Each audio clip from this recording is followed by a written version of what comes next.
Eu sou Clara, e aos 32 anos, aprendi que a maior humilhação na vida nem sempre vem de um inimigo, mas sim de quem deveria te amar incondicionalmente. Meu pai, Dr. Elias Nogueira, era um magnata do agronegócio, um homem que media o valor de tudo e de todos em cifras e hectares.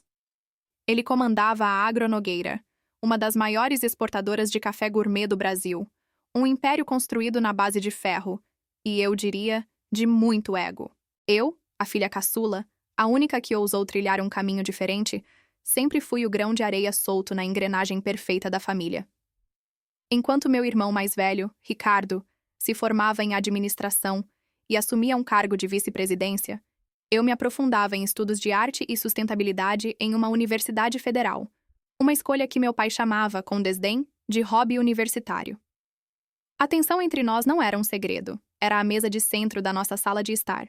Mas nada me preparou para a cena que aconteceria naquela tarde de domingo, na nossa histórica fazenda em Brodowski, no interior de São Paulo. A tradicional reunião de família, que celebrava o aniversário de 60 anos do meu pai, era na verdade uma armadilha, um palco montado para a minha humilhação final. Lembro-me daquele dia com uma clareza dolorosa. O sol escaldante do interior paulista contrastava com a frieza gélida que pairava na varanda principal da Fazenda Esperança, batizada ironicamente por meu avô. Todos estavam lá. Tios, primos, a família estendida, todos trajando suas melhores roupas e sorrisos falsos, prontos para assistir ao espetáculo do patriarca. Eu estava em um canto, observando. Meu pai havia convocado a reunião com um tom solene, algo que ele só fazia para anunciar grandes aquisições ou reestruturações de poder. Ele estava no centro, com um copo de uísque na mão, o rosto inchado de importância e o olhar fixo em mim. Eu sabia que ele não ia me dar um abraço ou um parabéns. Eu sabia que a tempestade estava vindo. Naquela manhã, ao me olhar no espelho, tive um pressentimento tão forte que quase dei meia volta e peguei a estrada de volta para o meu pequeno apartamento em São Carlos. Mas algo me segurou. Talvez fosse a teimosia que herdei dele. Ou talvez fosse a certeza silenciosa de que aquele era o dia de colocar um ponto final em anos de desprezo. A premissa central de meu pai era clara. Ele precisava de um herdeiro forte, de alguém à altura do Império Nogueira. E para ele, eu jamais seria essa pessoa. Eu era a sonhadora, a irrelevante, a desviada do caminho. E no palco da humilhação, ele se preparava para oficializar isso. Aos 18 anos, quando decidi não cursar engenharia agronômica na USP, como ele havia planejado para mim, a porta da nossa casa não se fechou de vez, mas a porta do seu afeto e respeito, sim. Ele cortou minha mesada, alegando que se eu queria viver de arte, que aprendesse a sobreviver como uma artista de verdade. E eu o fiz. Trabalhei em 3 empregos, vendi minhas telas em feiras de rua e paguei minha faculdade com o suor do meu rosto. Mas para ele, isso não era independência. Era fracasso. A cada pequena vitória minha, ele tinha uma dose maior de escárnio. Uma vez, ele me viu no noticiário local por causa de um projeto de reflorestamento em uma comunidade, e em vez de me elogiar, ele disse: Clara, desperdiçar seu intelecto regando mudas. Que perda de tempo. Você poderia estar regando a conta bancária da família. A toxicidade não era gritada. Era sussurrada, mas com um peso de pedra. Eu sentia meu coração apertar só de lembrar o olhar vazio de minha mãe, Lúcia, uma mulher que havia abdicado de sua própria vida para se tornar a esposa do Dr. Elias, e que assistia a tudo em um silêncio cúmplice e aterrorizado. Ela nunca me defendeu. Ela nunca se defendeu. Eu entendi desde cedo que naquela família o amor era condicional, e a moeda de troca era a obediência cega. Mas hoje, tudo mudaria. Eu não tinha mais nada a provar para eles, mas sim a revelar. Se você já sentiu o peso de ter que provar seu valor para a própria família, deixe um like para mostrar que não estamos sozinhos nessa jornada. E para não perder o momento em que a verdade explode, inscreva-se e ative o sininho. Você não vai querer piscar quando o castelo de cartas dele desmoronar. Meu pai, Dr. Elias, pigarreou, e o silêncio na varanda foi absoluto, quebrado apenas pelo chiado da churrasqueira ao longe. Ele levantou o copo de cristal e todos levantaram os seus. Era o ritual. O ar parecia mais denso, quase sufocante. Meus caros, começou ele, sua voz grave e controlada, a personificação do poder que ele tanto prezava. Hoje não é apenas uma celebração de mais um ano de vida, mas o marco de uma nova era para a Agro Nogueira. A frase ecoou, e todos se entreolharam curiosos. Ricardo, meu irmão, sorriu de forma presunçosa, esperando o anúncio de sua promoção. Meu pai continuou, fazendo um discurso longo sobre a tradição, o nome da família, a importância do legado e a necessidade de mão firme no comando. O preâmbulo demorou quase 10 minutos, e eu podia sentir a ansiedade de Ricardo e o tédio de alguns tios. Mas eu estava calma, a calma que antecede a tempestade, e então ele chegou ao ponto. Um império, disse ele, olhando diretamente para mim, sem um traço de afeto ou hesitação. Precisa de herdeiros que sejam dignos do sacrifício e do suor que o construíram. Ele fez uma pausa dramática. E, infelizmente, devo reconhecer que nem todos os meus filhos demonstram essa dignidade. O olhar dele era um punhal. Ele me atravessou. Ricardo, meu filho, assumirá a presidência do Conselho Administrativo na próxima semana. Ele provou seu valor, seu foco. Ele é o futuro. Houve aplausos contidos, sorrisos forçados. Ricardo me lançou um olhar de pena mal disfarçada. Mas, meu pai continuou, a voz ficando mais alta, mais agressiva. Preciso ser honesto com a família reunida, para que o legado não seja diluído ou manchado por escolhas irrefletidas. Ele baixou o copo na mesa com um som seco que fez o cristal tremer. Clara, a minha caçula, com todo o meu pesar, declaro publicamente que você é indigna de qualquer participação direta na gestão ou no futuro patrimônio da Agro Nogueira. Ele usou a palavra indigna com uma pontuação fria e cortante, como se a estivesse escrevendo em letras de fogo na minha testa. Naquele instante, não foi a humilhação pública que me atingiu mais forte, mas sim a dor antiga e profunda de ser rejeitada, mais uma vez, pelo meu próprio pai. A indignidade para ele não era a falta de dinheiro, mas a falta de alinhamento com a sua visão de mundo. Ele me viu como uma ameaça existencial ao seu legado de poder. Lembro-me de um episódio que define toda a nossa relação. Eu tinha acabado de ganhar uma bolsa de estudos para um intercâmbio de 1 ano em Florença para estudar restauração de arte. Era o meu sonho. Eu estava radiante ao dar a notícia a ele no escritório. Ele estava ao telefone, irritado com um fornecedor. Quando desligou, apenas olhou para mim e disse: "Você está trocando 1 ano de treinamento real nos negócios da família por limpar quadros velhos? Seu avô não te criou para isso. Você é uma nogueira. Nogueiras não se curvam a passatempos. Nogueiras constroem. Vá para Florença, mas saiba que você estará assinando seu atestado de irrelevância para esta família." A bolsa foi recusada, não por mim, mas por ele, que ligou para a universidade e, usando a influência de seu nome, fez com que minha vaga fosse repassada para outro aluno, alegando problemas familiares de última hora. Eu nunca o perdoei por aquilo.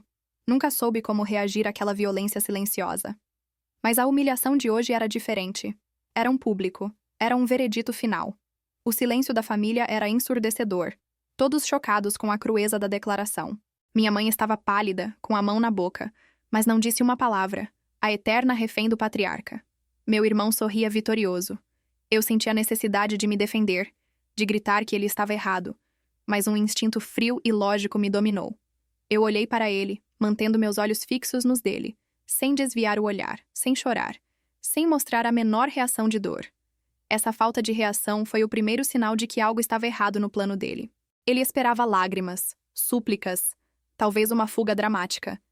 Ele não esperava o gelo. Eu apenas balancei a cabeça lentamente, um gesto sutil, mas que dizia: "Eu te ouvi. Agora, observe." Eu me afastei da reunião de família, fingindo ir ao banheiro na casa grande, mas meu destino era o escritório de meu pai.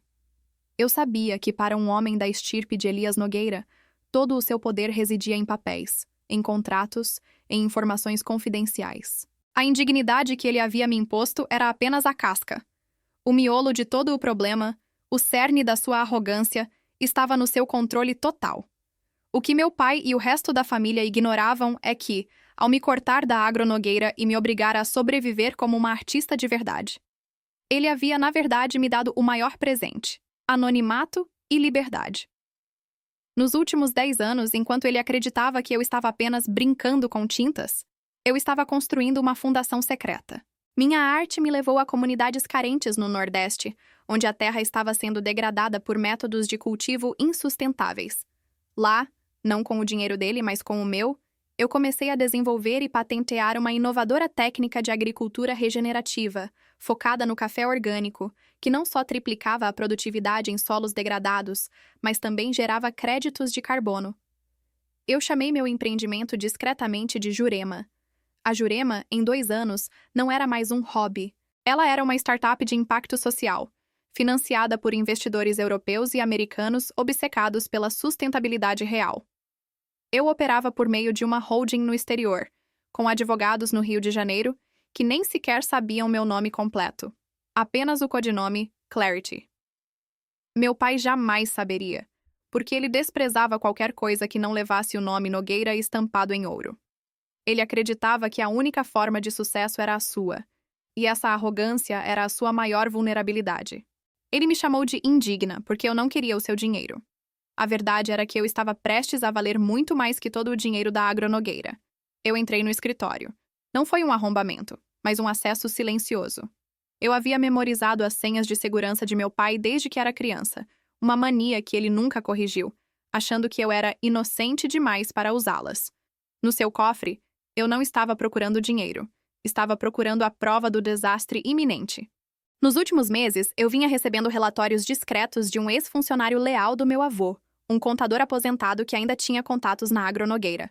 Ele me alertou que meu pai havia entrado em uma negociação de alto risco com um conglomerado estrangeiro, a Global Harvest, para uma fusão que na superfície parecia genial, mas que na verdade ocultava uma manobra para desalojar a família Nogueira e tomar o controle da terra, que era o verdadeiro ativo. O papel crucial que eu buscava era o acordo de opção de venda. Eu sabia que meu pai, em sua pressa por fechar o negócio e impressionar o mercado, havia assinado uma cláusula oculta que permitia à Global Harvest executar a compra de 51% das ações por um preço pré-determinado, ridiculamente baixo, caso a Agronogueira não atingisse certas metas de expansão irrealistas em 90 dias. Eu sabia, através do meu contador, que as metas eram inatingíveis. Era uma jogada de mestre para um golpe corporativo. Eu encontrei o acordo, guardado em uma pasta vermelha. Meus olhos percorreram a cláusula 4.3. Inatingibilidade das metas de expansão para o mercado asiático até 30 de outubro. Eu olhei para o calendário. Faltavam apenas 3 dias. O pânico gelado que eu senti não foi por mim, mas por meu avô. Aquele império era a alma dele. Meu pai estava prestes a entregar o nome e a terra da família por pura vaidade e má gestão, disfarçada de visão de negócios. Eu peguei meu celular, fotografei as páginas mais incriminatórias do contrato e salvei o arquivo em um servidor criptografado. Saí do escritório e, ao passar pelo corredor, vi Ricardo ao telefone, cochichando animadamente. Sim, amanhã. O acordo da Global Harvest será assinado em 3 dias. O velho finalmente vai se aposentar. Vamos ficar ricos. A traição não vinha apenas do pai, vinha também do irmão. E essa descoberta reforçou minha convicção. A minha vingança não era mais apenas pessoal.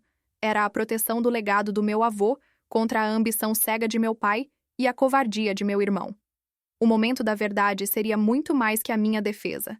Seria o desmantelamento completo do palco que meu pai havia montado. Enquanto eu voltava para a varanda, com a frieza de quem carrega uma arma, a reunião de família já estava no auge da sua artificialidade. Meu pai estava recebendo os parabéns e Ricardo bebia champanhe, visivelmente relaxado com a confirmação de seu futuro poder. Eles nem sequer notaram minha ausência. Eu me posicionei em um ponto central mais discreto, próximo à mesa de petiscos. O plano estava completo. O que eu estava prestes a fazer era a aplicação de uma retenção emocional de nível máximo, o cliffhanger público. Eu precisava do momento de maior silêncio, da calma perfeita antes do estouro. Meu pai, ao final de seu brinde, estava prestes a dispensar a família para o almoço. Bem, meus caros, agora que as questões de sucessão estão resolvidas, podemos finalmente celebrar. O almoço está servido. Ele fez o gesto de convidar a todos para se dirigirem ao salão de festas. Foi nesse segundo, no ponto exato em que a transição ia ocorrer, que eu agi. Eu não gritei nem interrompi. Eu usei a arma mais letal que ele havia me ensinado a usar. A voz controlada. Pai! Eu disse suavemente, mas com uma projeção que cortou o burburinho da multidão. A palavra pai, dita com uma calma incomum. Ele se virou, irritado por ser interrompido depois de ter proferido a sentença final sobre mim. Clara, não é hora. Podemos conversar depois, ele disse, impaciente. Não, pai, é a hora exata. Eu respondi, e dei um passo à frente, entrando no seu círculo de poder. O senhor me chamou de indigna perante toda a família. Eu aceito o veredito. Mas antes de irmos almoçar, eu gostaria de lhe fazer apenas uma pergunta sobre algo que afeta diretamente essa dignidade que o senhor tanto preza. Eu sabia que ele odiava ser confrontado em público. Sua face se tornou rubra. Que bobagem é essa, Clara? Pare imediatamente. Ele sibilou, mas já era tarde. A família inteira, que já estava entediada com o discurso, agora estava ligada no máximo. O cheiro de polêmica era irresistível. É uma pergunta simples, pai. Ela se refere à cláusula 4.3 do acordo de opção de venda com a Global Harvest. Meu pai congelou. Literalmente. Seu sorriso arrogante evaporou.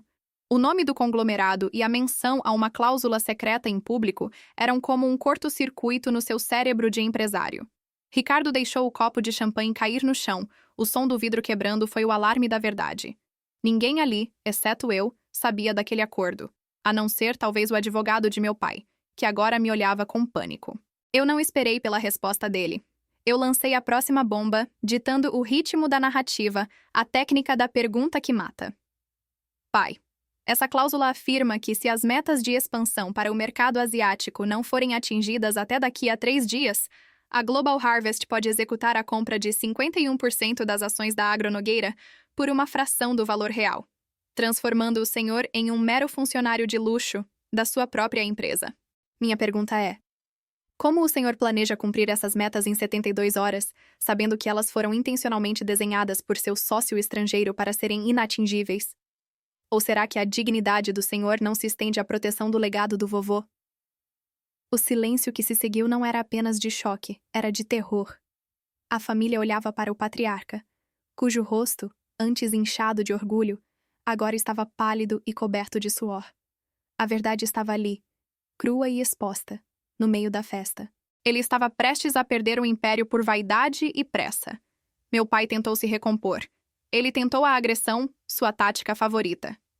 Como você ousa ter acesso a documentos confidenciais, Clara? Isso é ilegal. Sua irrelevância te deu tempo de sobra para se tornar uma criminosa, pelo visto. Ele gritou, apontando o dedo trêmulo para mim. O volume da sua voz, porém, não conseguia disfarçar o pânico nos olhos. Não, pai. Eu o corrigi, com a mesma calma gélida. Eu ousei fazer o que o senhor deveria ter feito. Ler a letra miúda. O senhor assinou a nossa sentença. Mas o que o senhor não sabe é que eu não sou a criminosa. Eu sou a sua única saída. Eu fiz uma pausa, permitindo que a família absorvesse a ideia de que o indigno era a única âncora de salvação. Ricardo estava em estado de negação, sussurrando. Mentira, papai, ela está blefando. Meu pai me olhava com ódio e confusão. Ele não podia conceber que a filha que ele havia humilhado publicamente tivesse algum tipo de poder real. Eu então revelei a primeira parte da minha verdade. Há 2 meses, quando soube dos rumores desse acordo predatório, eu agi. Não como uma nogueira oficial, mas como uma empresária que opera no anonimato, nos bastidores que o senhor ignora.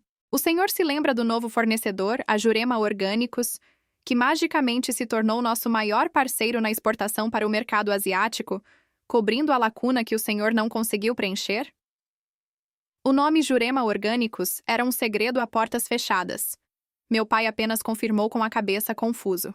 A Jurema havia entrado na Agronogueira de forma repentina e eficaz, cumprindo cotas de exportação que haviam salvado o balanço do último trimestre. Pois bem, pai. A Jurema não é apenas uma parceira. Ela é a única coisa que está mantendo a Agronogueira de pé agora. Eu respirei fundo e lancei a bomba final. E a Jurema Orgânicos sou eu. Eu sou a Clarity, a proprietária da holding que salvou o senhor de fechar o balanço no vermelho. Eu usei meu conhecimento em sustentabilidade, meu hobby universitário, para criar um sistema de cultivo que é o futuro do café brasileiro, e que, em 3 dias, vai salvar a Agronogueira da execução da cláusula 4.3.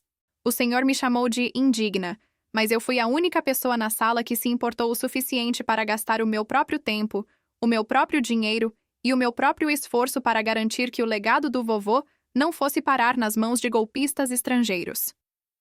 O rosto de meu pai se desfez. O vermelho deu lugar ao branco lívido, e seus olhos, antes cheios de raiva, agora estavam inundados por um pânico paralisante misturado com uma incompreensão abissal. Ele cambaleou. Ele se agarrou à mesa, desmontado, não pela perda de dinheiro, mas pela perda da sua narrativa. A sua filha indigna, a artista irrelevante, era a sua salvadora anônima, e, mais doloroso, a prova viva de que o seu método de desprezo havia falhado miseravelmente. Ricardo tentou intervir, mas eu o silenciei com um olhar. Sente-se, Ricardo. Seu plano com a Global Harvest acabou. Eu tenho as provas do seu conluio com eles para apressar a venda e tirar o resto da família. O senhor só não sabia que a única pessoa que se importava com o nome Nogueira no mundo era a sua irmã irrelevante. O chão se abriu para meu pai. A humilhação que ele planejou para mim se virou contra ele com uma força devastadora e incontestável. O colapso do Dr. Elias foi físico. Ele se sentou pesadamente em uma das cadeiras de ferro forjado, a cabeça entre as mãos. O silêncio na varanda era tão pesado que se podia ouvir o vento nas folhas do cafezal. Tios e primos sussurravam, a admiração e o choque estampados em seus rostos. Eu tinha a faca e o queijo na mão. Eu podia ter exigido as ações dele. Podia ter assumido a empresa ali mesmo. Podia ter imposto a ele uma derrota pública final. Mas essa não era a minha vingança. A minha vingança, baseada na análise profunda dos roteiros campeões, era transformar o ódio em uma nova fundação de respeito. A humilhação pública já era suficiente. O objetivo era a mudança de vida. Eu me aproximei dele e me ajoelhei ao seu lado, baixando minha voz para que apenas ele, minha mãe e Ricardo pudessem ouvir. Pai, eu disse suavemente. O senhor me tirou minha bolsa de estudos, cortou meu acesso à família e hoje tentou me humilhar de forma irreversível. O senhor me obrigou a provar meu valor fora do seu círculo de influência. E eu o fiz. Minha voz tremia ligeiramente com a emoção contida. A Jurema vai salvar a Agronogueira. As cotas estão garantidas. A cláusula 4. 3 não será executada. O senhor não perderá o legado do vovô. O senhor perderá apenas a sua ilusão de controle. Eu estendi a mão, não para confrontá-lo, mas para lhe entregar algo. A pasta com os relatórios confidenciais que provavam o conluio de Ricardo com a Global Harvest. Eu não quero o seu império, pai. Eu quero que o senhor olhe para o que o seu desprezo criou. Eu me tornei a única pessoa capaz de salvá-lo. Meu pai ergueu a cabeça. Seus olhos vermelhos de vergonha e pânico encontraram os meus. Pela primeira vez em anos não havia arrogância, apenas a fragilidade de um homem que acabava de ser desmantelado por sua própria filha e resgatado por ela. O que você quer, Clara? Ele sussurrou, a voz rouca. Vingança? O meu lugar? Eu sorri, um sorriso genuíno e calmo. Eu quero a minha mãe de volta. Quero que o senhor pare de medir o valor das pessoas pelo que elas produzem para o seu negócio e comece a medir pelo que elas são. E quero que o senhor use seu poder para fazer a coisa certa. Eu o tirei de um buraco, mas é o senhor quem tem que se reerguer. Eu me virei para Ricardo. Você está fora da Agronogueira, Ricardo. Seus relatórios foram para o conselho e para o nosso advogado de confiança. Você terá que responder pelo seu conluio.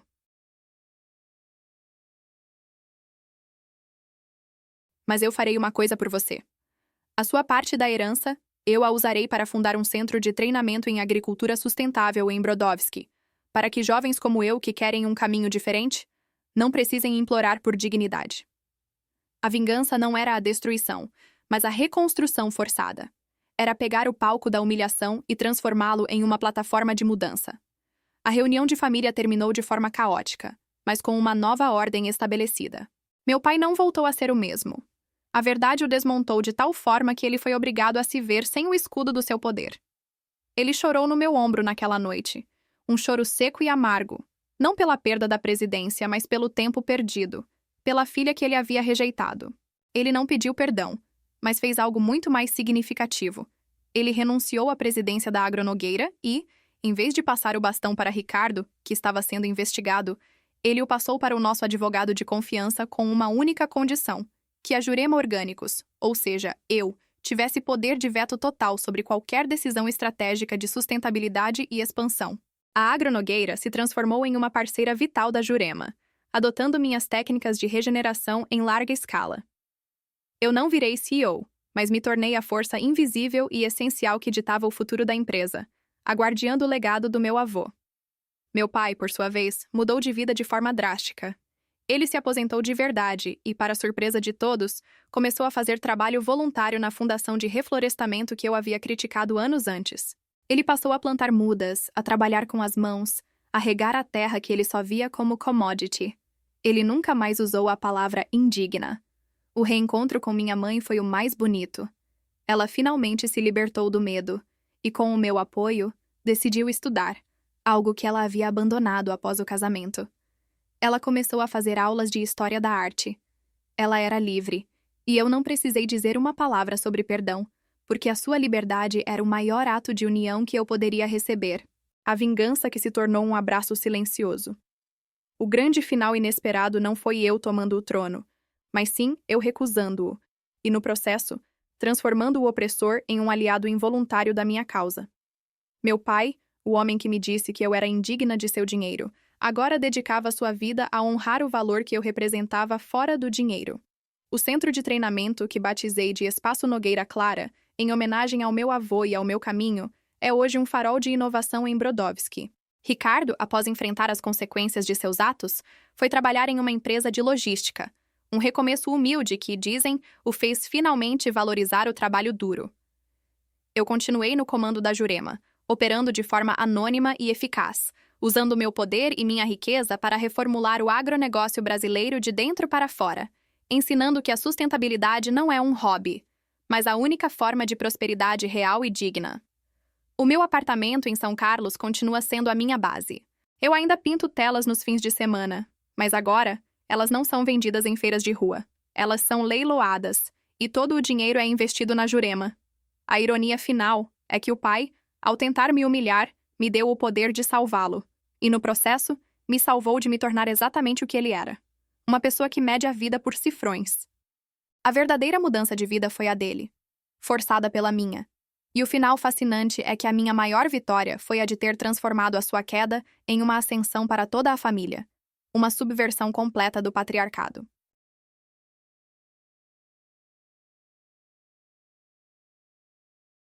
E agora, eu pergunto a vocês: se estivessem no meu lugar, após tudo o que aconteceu, vocês teriam a mesma coragem de transformar a vingança em uma ponte? Deixem suas respostas nos comentários, porque eu preciso saber a opinião de quem entende que o perdão às vezes é o ato mais revolucionário de todos. Um grande beijo e até a próxima história que vira o jogo.